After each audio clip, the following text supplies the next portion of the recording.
Gayton, and this is Mitch McDonald next to me.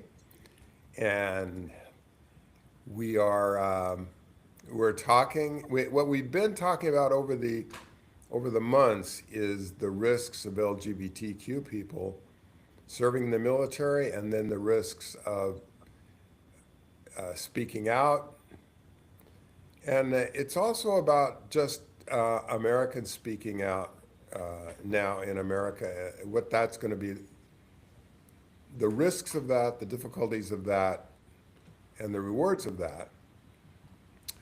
And today I thought we might deal with the issue of really having some powerlessness in this situation.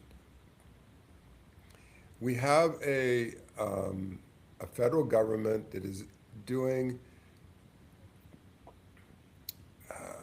some tyrannical things, some racist things, some deadly things. Some of our neighbors have been killed by the federal government in Minnesota. Now we have the disenfranchisement of black leaders in the South.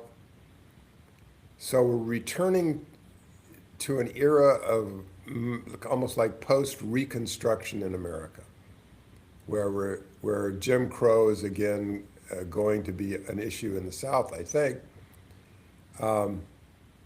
So, and I have this sense of, oh my God, what can I do? You know, that sense of powerlessness. And in some ways we are powerless, and that is the dilemma of living in an American democracy. Is that sometimes we have to accept powerlessness while also seeking to take action and to seek power. And that's, to me, that's an important thing for us to do, even when we don't have a lot of power to stop the situation. And one of the what's the word? The inclinations of human nature and people that are politically active is to now form a adversarial relationship with other people in our country. Because Lord knows our president and many aspects of the administration have sought to make me an adversary, not personally very much. I mean, I know it isn't directed directly at me, apparently, not yet. But they've picked out hundreds of thousands and probably millions of Americans to make adversaries. And so when I see this, it's tempting for me then to take a very adversarial position with them. So one of my readings lately has been of Washington's farewell to the country so during the revolution, he led revolutionaries, thousands of men and women, black, white Americans, to oppose the British. It was a revolution. He took up arms against the sovereign country and won. And he had an army behind him. I think he had about 20,000 by the time he was finished, between his troops and the French, when he beat, what's his name, Cornwallis at Yorktown. He had an army. He could have become a dictator. He could have, and that's what normally happens in republics, and that's why they're very short-lived usually. He could have said, well, he could have become the president, and the president for life. He was the president for 2 terms. But then he did a revolutionary sort of thing. He refused to serve a 3rd term. It's pretty well known that he could have served as long as through his entire life. He could have been president for life. And he had been offered, at the very beginning, he had been offered the opportunity to be king of America. There we go. So why didn't he become king? And he, but he chose not to. He chose not to be king. He chose not to run for a third term. And he embraced this system that we have, this crazy, imperfect system of federalism, where the states maintain some sovereignty, the federal government has sovereignty, the courts have powers separate from the executive, a Congress has its own powers, all laid out in the Constitution, that are just bound to put us in conflict with each other. And, it's bound to really annoy some groups in our country. And right now, the federal government is highly annoying to me. Very difficult watching them do what they're doing. In Washington's time, he was faced with something called the Whiskey Rebellion. And I had learned about this in school, and I had forgotten completely about it. But this was really the first real test of federal powers. He, thousands of men, many of them ex-Revolutionary War soldiers, refused to pay the federal government's whiskey tax. And it fell on farmers to charge this, increased prices and everything. But it was the rejection of one group's authority of the federal government. And Washington got a bunch of troops and dispersed this rebellion. But it could have been an out fight, another war, kind of a civil war after the revolution. It could have been. But it wasn't because the way Washington handled it. He refused to be an adversary. It doesn't mean he did nothing. It doesn't mean he said absolutely you have to follow this. I don't know what they finally did with the whiskey tax. They probably kept it. It's one of our favorite taxes, apparently. But he said, yeah, you have to follow it, but I'm not going to shoot you. I'm not going to hang your leaders. I'm not going to do any of that. He did oppose. He took action. But he would not vilify the people that were directly opposing the new government, opposing the power of the federal government. He would not vilify them, and he would not kill them or shoot them or anything. So it's like he had a really keen understanding of human nature and the system and wanting to unify us. And now that I look at our country, I'm going, how on earth are we going to become unified again? How are black folks going to be, and I hope you would talk to this, Mitch, too. How are we going to get black folks to buy into our system when we remove most of their representatives in the South? How are we going to deal with that? And I have limited knowledge about that. But my hope for our podcast today is to talk about ways to stay within the system and stay at peace when we have power, when we don't have power, how we can use our power, how we can accept where we are powerless in the moment, and live within the system that we have embraced, apparently, because we live here. I don't know, Mitch, what are your thoughts on all this? I didn't really talk a whole lot about that with you before, what we were going to do, but what do you think about all Well, before we go to that, I would like to know, from where you're sitting, what do you think the non-marginalized response should be? I mean, as you already pointed out, we understand that we understand the issues as they are currently going down in southern states. We understand across the nation the problems that we're having with recognizing rights for LGBTQ individuals, women's rights, the issues we're having with the environment, with corruption. How do you see the solution from whatever you feel like your side of that picture is? I mean, we're both, well, you far more than me. Well, no, I guess we're both equally intersectional. But where for the issues that you have within your life, where do you see the solutions? Is from the more majority community, you thinking? Well, I mean, you're a majority in that you are white male and Christian. But you also have the issue of being comparatively liberal, and you also have the issue of being part of the LGBTQ community. So, Right.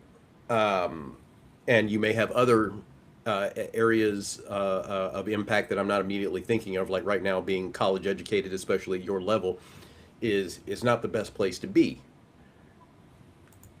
So, as you see it, for the problems that arise for you and people that you feel are very much like you, where do you see the solution to these problems being? And let's recognize, just because of the field that you're in, you have a much more solution based, much more, let's talk our way through this, let's put our charged emotions away vision of things. So from where you sit, where do you see our solutions? Well, I was talking about where we're powerless. There are areas we're powerless in, but we also have many areas of power. I think it begins with to me, it begins with forgiveness, which is looking on Trump and the people that have gone along with him, MAGA, and forgive them, and not look away from what they've done or the kind of damage they're causing, but not to engage in hatred or oh, the word comes to me with that old word, I haven't used that, vituperation. I like that one. In other words, not spitting our hostility onto people that are doing damage. And I think that, and I don't look away from that at all, the damage they're doing to the country. To me, what we do is we show up and suit up where we can, and we continue to do that. We demonstrate, we agitate, we fund lawyers. If we are a lawyer, we take action. We, I wish I knew how to be of help to the people in the South that have been disenfranchised by the court. Then I look around me for where I can take action. Right now, for instance, overall gay rights are not immediately being attacked. Trans rights are. Trans people have been peeled off from the LGBTQ community for their own, specific crucifixions. We won't go for the LGBTQ people in general are too powerful, I guess. But you never know. It never occurred to me they would disenfranchise all those representatives in the South with gerrymander. I didn't think that would happen. But boy, I was wrong, so they may be coming for us next. So that part of this is forgiving the folks, in Jesus' terms, forgiving your enemies, but also taking action to protect yourself and to do all the things that you can do. You can vote. We have a primary election coming up in California. And we have that the odd circumstances of California where conceivably for a while, it looked like two Republicans would come in first in the primary and there would be no Democratic candidate. But I'm noticing people are getting activated now and the Democratic candidate is coming on. So people are taking action. You know, the action I will take is to choose which one of those Democrats I can vote for, and probably Becerra, but maybe maybe Steyer, I don't know. But we can take action anywhere in a school board election. Sometimes it's absolutely critical to find out who really shares your values and show up for it. So there's this tremendous political process that we can engage in without hatred. And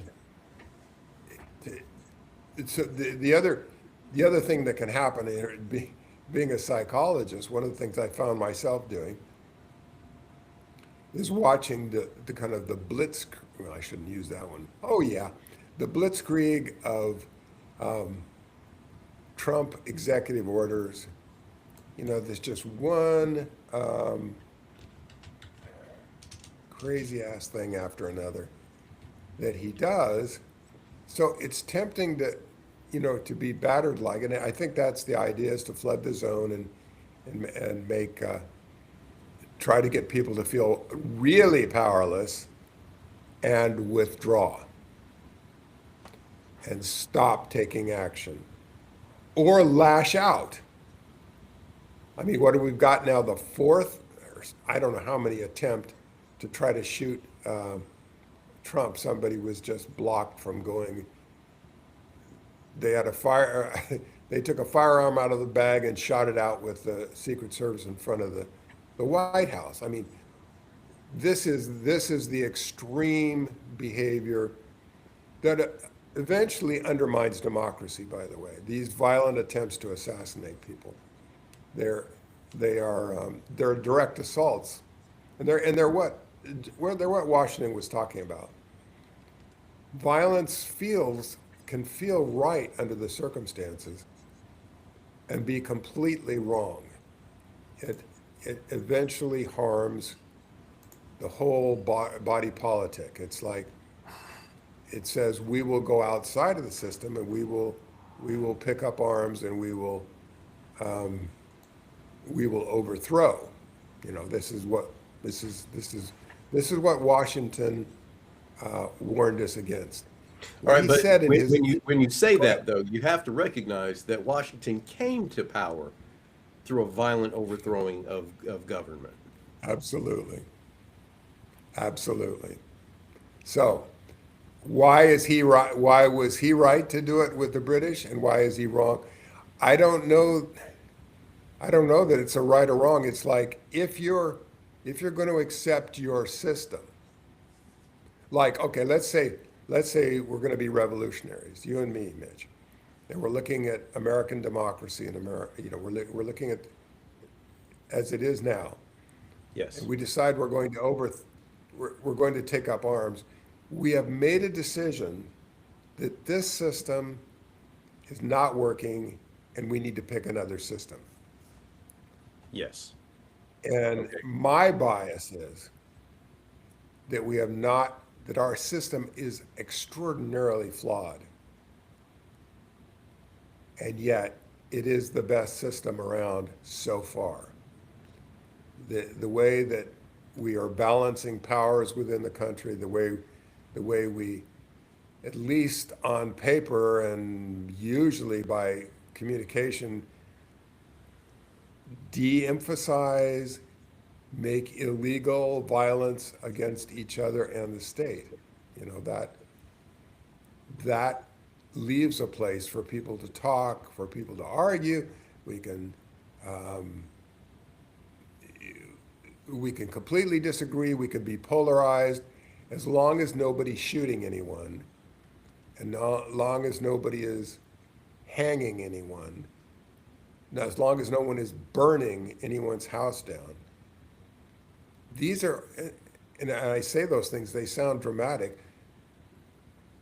That's happened all through our history. Hangings, shootings, burnings. That's that's the way we have conducted business many times in our country. But as soon as we go to that, we threaten the whole thing. So, I mean,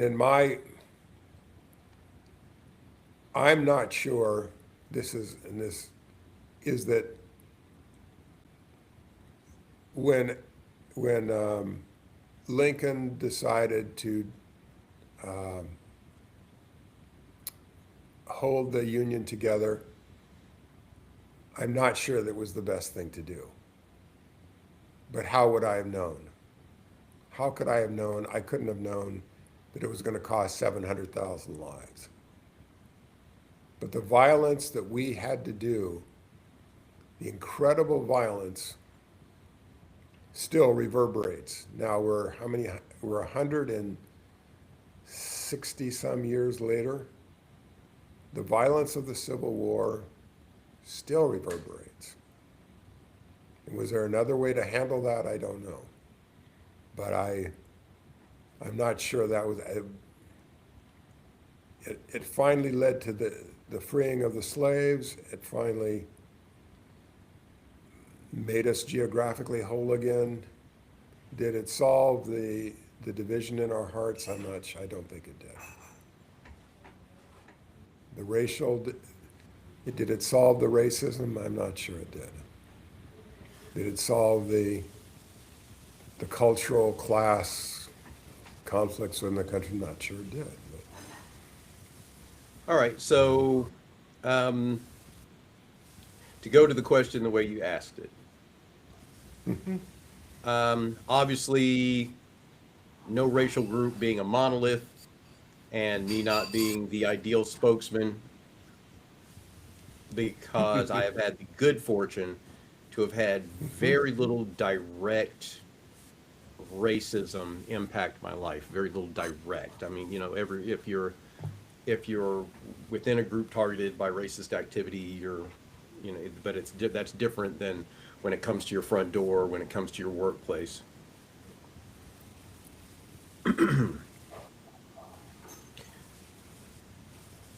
In the spirit of correction, I think you're 100% right that you have to engage the system that exists. And that's a problem we as Americans have year after year after year. We have a 40, 50% turnout at elections during election season. That's insane. Less than half of this country actually exercises their ability to impact the democracy that we live in. And it would be easier to believe that the beliefs of the party at any given moment are representative of us as a country if more of us voted. If 80% of the country had voted and we ended up with Trump, if we're being fair, I could understand why people would be leaving this country. I can understand why I would leave this country. If the majority of us clearly believed that that was the thing we needed to be doing, then this country would have become basically irredeemable. But we don't know that that's the case, because there are a lot of us who just haven't taken a position, even though we know a lot of us have a position. There are a lot of people, liberal, conservative, and everybody in between, who for whatever reason believe that that their vote will be meaningless, that there is no point in any such activity, that there will be the exact same result if they vote or not. So number one with a bullet for me is getting Americans to understand the strength of their vote and to actually engage it. After that, we always diverge on the idea of, exactly at what point do things become violent. We always diverge on the question of whether or not there is something to stand up for in a violent context. Um, the federal government right now has weaponized every single tool they have available to them. They are they have weaponized the voting process. They have weaponized healthcare. They have weaponized the economy. They have weaponized environmental factors. They have weaponized, if I didn't already say that, I believe I did. They have weaponized healthcare and even social standing. We're moving back towards, as I was saying before, someone at your education level is at hazard. They have tried to upend what we consider to be professional work, particularly where those classifications largely involve women.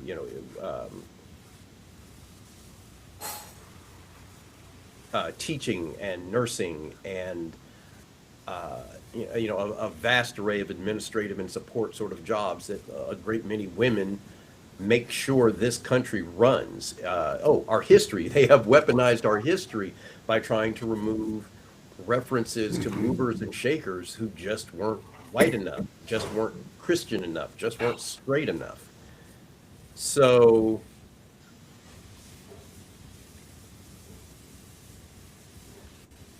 we really only have two choices from where I am sitting. So let's go with the nonviolent one.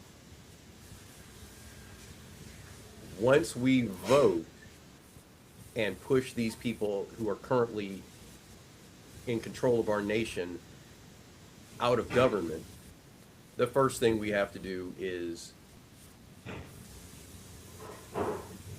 move into law all the gentlemen's handshakes that apparently run this country. All the things we thought were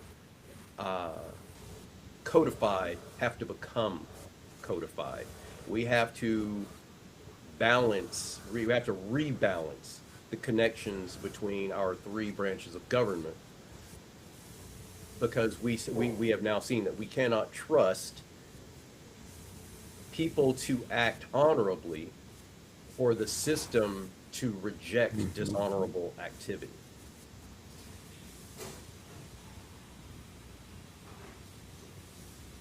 After we've done that, we have to go back and look at who we expect to be as a nation. And on the basis of our Constitution, on the basis of our former standing in the world, which we've lost and will not get back in my lifetime.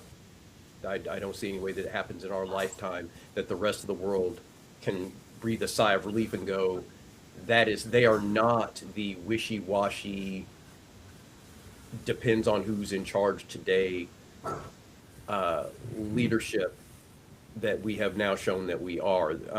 We have to create the stability that we have to create is not going to be fully established in my lifetime, and I doubt. It could be hundreds of years before we get it back, because by the time we're in a position to do anything, China and the rest of Europe will have finished pushing us out. So we need to reestablish our belief in the equality of all people, and we have to codify it so that when the next batch of racists come around in about 30 to 40 years, when we have moved far enough from today that we have forgotten all of this,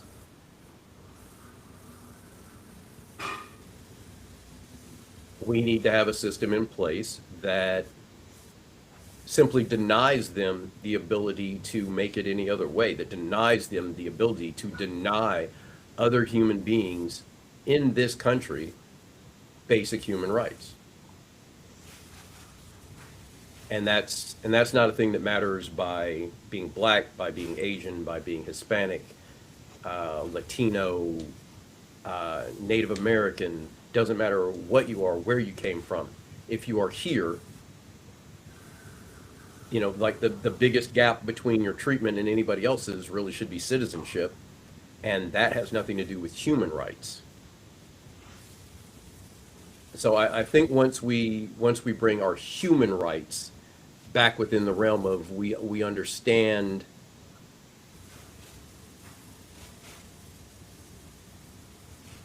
once we understand, acknowledge, and accept everyone's humanity, we will have covered the majority of the problem that we have today. I would also, okay, now going the other way, we're going to disagree on whether or not somebody needs to be punished. The idea that we just say, okay, we understand that this happened. We're not here to be punitive. We're not here to create an impact for you. We're moving you out of office and we're correcting the problem. That is exactly the mistake we made at the end of the Civil War.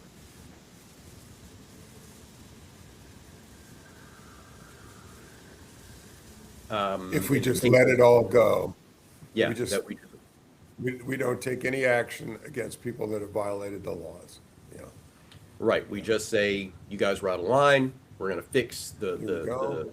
the rules that you South used. wants to do it its way. Go ahead. Yeah. Yeah, we're going to grow. We're just going to grow forward. That happened, and we're going to correct so that does not occur again. It was a mistake because it tells them there is another way around it. Okay, they said we couldn't do it, and then they made it so we couldn't do it that way. But what if we do? What if we go around? What if we just wait 40 years again until people have forgotten, and then we start tweaking the rules? Or as they did now, they started working on what they're doing now back in the 70s. If they're willing to wait, if they're willing to tweak, if they're willing to toy, if they're willing to suss out exactly how the rules work until they can see a chink and then slide into it, we just need to go ahead and punish them enough for them to recognize that, yeah, maybe I could get in there and do that and find a way to break the system by being inappropriate, but do I want to pay that price? Because look what happened the last time we did that. Our leadership in the federal government went to federal prison, and many of them died there because they are old people. And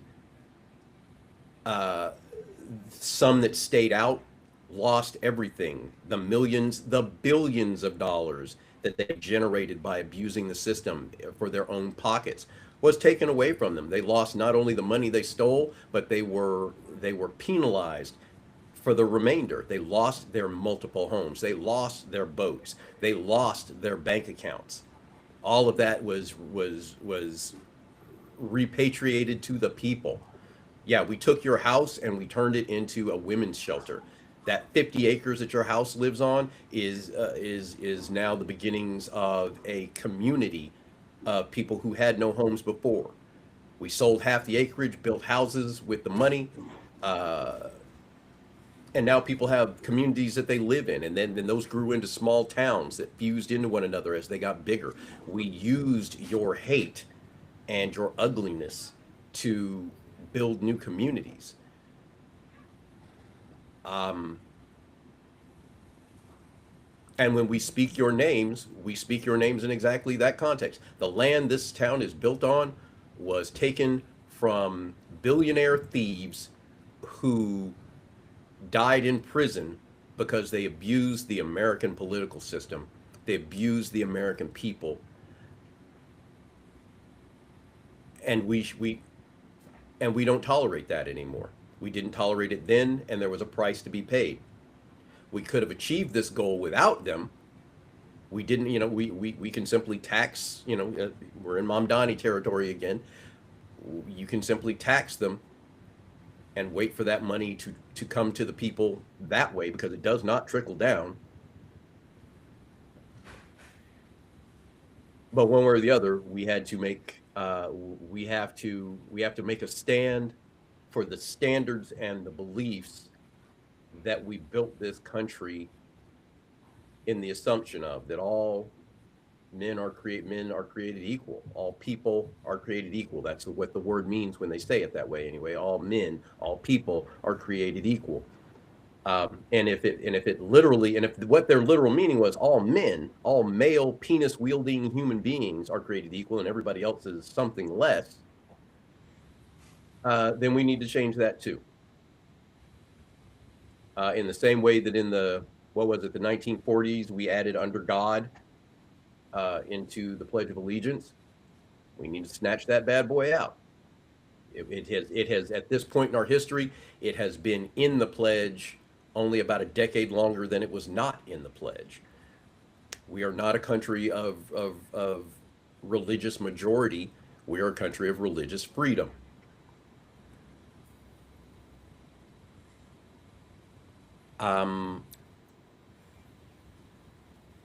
So yeah, No, I was just thinking to your point about punishing, and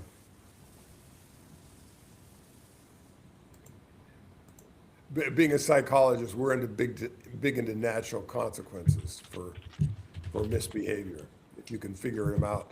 For instance, so Richard Nixon engages in a felony, probably multiple felonies, while he's president. He resigns, and Ford pardons him. and says that it's for the best in the country. It's for the best of our country to just forget about this and move forward. So the positive side of that is people pretty much forgot about it and let it go. There wasn't a big argument about it. There wasn't a lot of conflict. And now we get this. We get Trump. Right. Multiple felonies. We get people who caused the death of police officers through insurrection. And what happens? They're going to get a fund to compensate them for their felonies. It's like, so yeah, to your point of the effect on the country needs to be so one argument is that why let it, Trump being able to do all of these things, the Supreme Court being able to do all of its things, wakes us up to how the issue was not resolved. The issue of racism in America was never resolved. It was the issue of totalitarian behavior, illegal behavior with Richard Nixon was never resolved. It was just papered over by let's not talk about it. Let's not make trouble. Yeah. So one of our viewers just popped a comment in there saying that we should take their citizenship away and kick them out. I think the problem with, and in the context of they are actively working to undermine the federal government. They are actively traitors. That's how I would interpret that portion of what our viewer is saying. They're actively working against our government. They are corrupt and stealing from our government, stealing from our citizens, killing our citizens, and they're doing it largely for their own personal gain and against the standards that this country has in place and stands for. I think the problem with that is that even if we were to take their citizenship away, we couldn't kick them out because no one's going to take them. We're taking that away from them because they are known insurrectionists. Who, you don't need those people in your country. Who in their right mind would accept them? And I can't think of an answer for that is I just don't see anybody doing that. I don't see a single country on the face of the earth willingly taking those people in. and so many of them don't seem to bring anything to the table. Um, I mean, if we took all the people that are currently in the Trump administration, who are working against the best interests of this country, they're basically snake oil salesmen.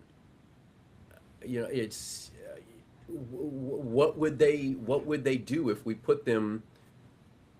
Let's say we sent them to Uganda. What would they do in Uganda? What skills do they actually bring that anyone actually needs? We sent them to Bolivia. Authoritarianism. I'm sorry? Authoritarianism. They bring, you can bring it, you can export your dictator to somewhere else, and he can start up his own, become the Idi Amin of in Africa, and do his. Okay. What do you do? I don't know. It seems like the French have always taken them. It's like all these dictators who used to live in France, and they would be, they kept their Yes. heads Yeah. down Okay. and shut up. Yeah. Living in They exile. just, yeah. Okay. That's a solid point. I hadn't even thought about that. I don't know that I don't know that they would take our throwaways. I don't know that they would. But that's a okay. So a good, point taken. Yeah, there are absolutely places they could go if we threw them out. They would land somewhere. Uh, um, and another one of our viewers just said China or Russia might take them, and that is 100%. Yeah. If not Mm-hmm. China, certainly Russia, because that gives them tools to use against the American people. That gives them propaganda tools. Look at all these Americans. Look how they were mistreated. Look how they were thrown out of their country. Look how America is so elitist and how they pick their winners and losers. Even though obviously we know they do that in Russia too, but that's not the standard. Is pot kettle. We don't they don't worry about that too much. But yeah, the idea that we should throw them out. I don't want them gone. I want them here being held as an object lesson. I want them to face the music here. Period. And it doesn't have to be excessive. I don't need punitive.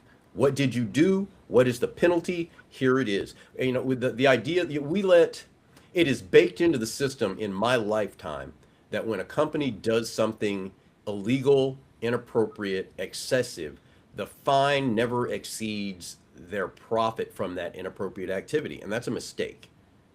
Because all that tells them is the worst case scenario is you lost as much as you gained. You just have to be more careful and not get caught next time. And any networks, any systems that they built during the time they were committing those wrongs, those things stay in place. They need to end up shoved so far down that they have to start over, that they have to work their way back. And I don't consider that to be punitive. I consider that to be protecting the American people. If your company sold OxyContin, if your company is selling drugs that destroy the framework and structure of the communities that they are used in, and you did it knowing that that was what was happening, not day one, but within a couple of years they understood exactly how destructive their drugs were. In the end, we shut down the company, but we didn't actually punish the family. The family walked away with billions of dollars. They are still rich, and they should not be. The cost of destroying communities should have been that their money went to those communities. We don't have to take everything away from them, but they need to be starting over. They don't need to be above or better than or able to hide from the things that they did. I'm thinking about what happened with Jefferson Davis after the war.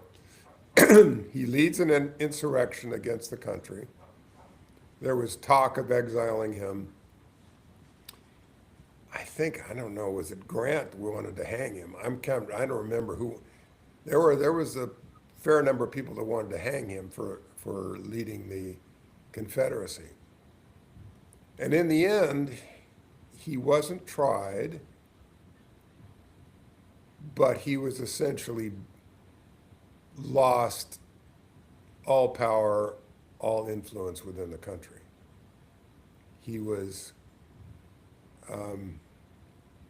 it seemed like the natural consequence for him, if we're talking about natural consequences again, the natural consequence for him was people no longer looked to him as any kind of leader. I don't know what happened to him business wise. I think of Elon Musk when he trashed the federal government with his Doge business. The sale of Teslas just cratered in America. People just stopped buying his cars, stopped doing that. It's like there are some natural consequences for some of these people. So I'm thinking about the January 6th rioters who directly and indirectly caused the death of 5 policemen. Their lives have been unalterably changed by their convictions, even though they've been pardoned. Is that enough? I don't think so. But that is the natural consequence. They went through a system that behaved completely imperfectly. At first, there was investigations, there was trials, there was sentences were handed out, and then we had the imperfection of another branch of the government pardoning them in a grossly ridiculous way. And so you had injustice, but you still had consequences. Things do happen. Right. Well, and even with that, no matter what the consequences are, there's always going to be people in the community who will pat them on the back and say, "You got screwed. This was wrong. You did what you believed was right. You were looking out for X, Y, Z." In the same way that the black community is not, as I said, not a monolith. There's no homogeneity between different groups of people in America. We are always going to want different things. There are people that I respect on Facebook who hold, some very confusing beliefs about how a country should be run. I don't believe that they are malevolent. I just think they're too young to understand how we got where we are, and they think that the system owes them something, or it owes them to get out of their way in ways that just don't make sense. I at the schools, I get to talk to children who often talk about how, the social contract. I don't know anything about this social contract. I didn't sign anything. Yeah, well, you've lived under it every day of your life, good or bad.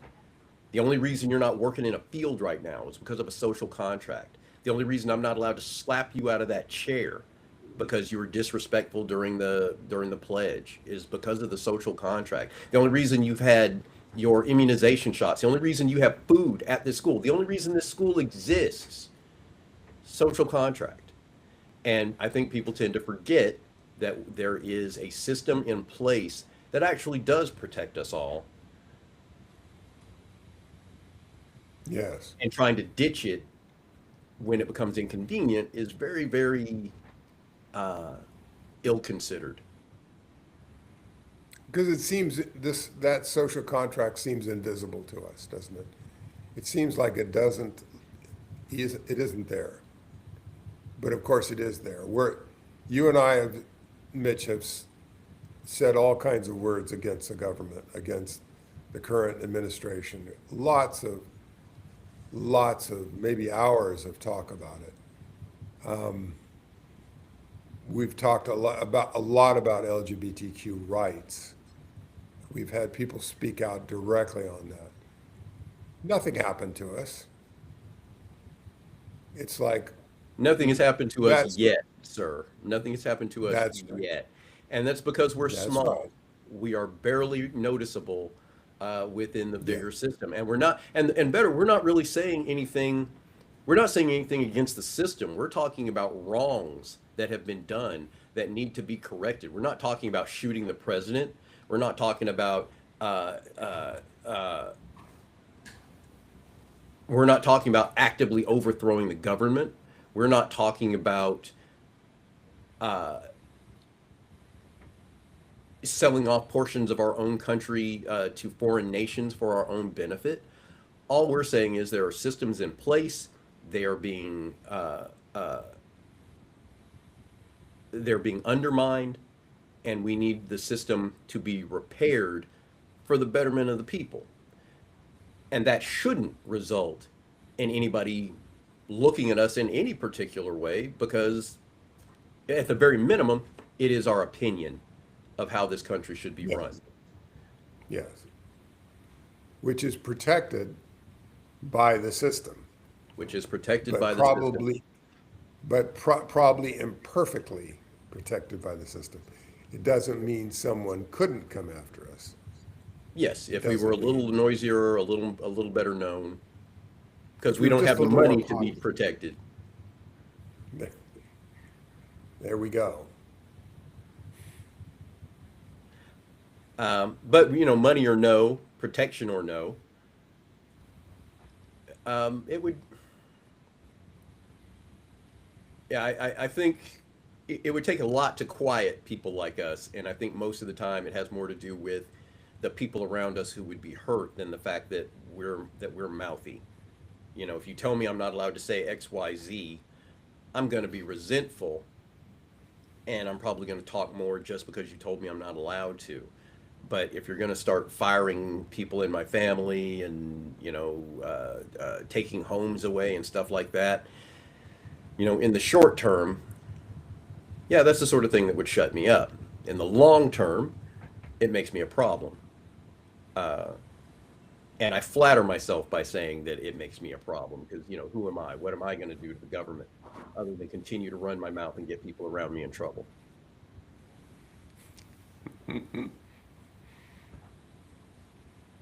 Well, I would truly. like to So think, lovely to get questions from people. That was great. And comments. That was wonderful. yeah, well, we have a few loyal fans who pop in and engage the system. There are more out there, more coming. There are a few folks that just don't have anything to say, at least here. I do get questions out in the world during the day, so we do have a few folks watching. We're glad you're watching, folks that are out there, and we hope you'll invite friends and neighbors and people that disagree and all of that to show up if they can, because we always like that. I thought I might end today just reading a little bit from George.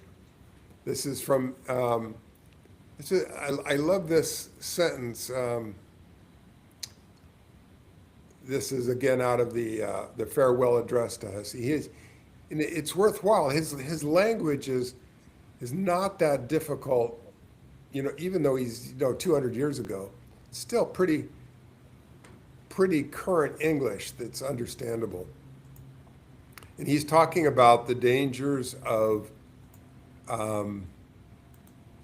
true animosity between factions within the country, in which that can lead to violence and other things. But it's what he says is, however combinations or associations of the above description may now and then answer popular ends, they are likely in the course of time and things to become potent engines by which cunning, ambitious, and unprincipled men will be enabled to subvert the power of the people and to usurp for themselves the reins of government, destroying afterwards the very engines which have lifted them to unjust dominion. So it's kind of what's happened in our country,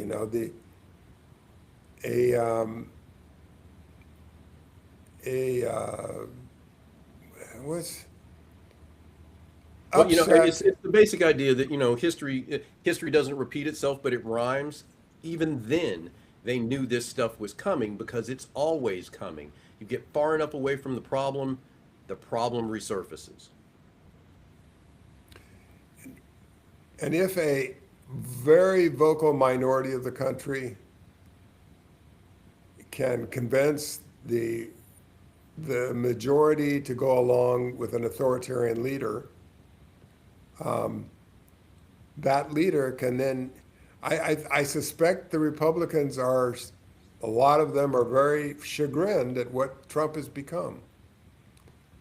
That he may indeed destroy the very party that he's a part of. And with his embracement of an authoritarian approach, he may indeed cripple his very party. Just because he has the kind of personality that would, and the kind of ambition that makes him desire more and more power, and more money. Because as my spiritual friend Steve, if you're watching, as my spiritual friend Steve says, you can never get enough of what you don't need. So when you've got a ton of money, when you got a ton of gold, when you got a ton of houses or women or yachts, or you can never get enough of it. And you'll always need more because it doesn't fill the spiritual vacuum within you at all. You know? Oh, and that's why, there I can disagree with you, Mitch. That's why I wouldn't take God out of the Pledge of Allegiance. Because God, I think of it as God, the higher power. You get to choose the God of your understanding in America. Although that does leaves out people that don't believe any kind of higher power or any kind of God. Okay, leave it. You got to take it out. All right, I'm there. You've convinced me. But that was a solid position. I can respect the idea of spirituality having a place, just not a controlling place. Not a controlling place. So thank you for listening, everybody, and watching. Watch Mitch and mine's movie, Love in Country. It's on Tubi and it's on Amazon, Love in Country. Read my novel, Love in Country. Tells the background of these soldiers that made up the story. And join us again. Bring a friend, like and subscribe. Send us money. No, don't do that. Let's see. What else can we plead and beg for? Show I can't. our videos to people that you know. Get them riled up and let them have a say. Amen, brother. Thanks, everybody. Bye-bye.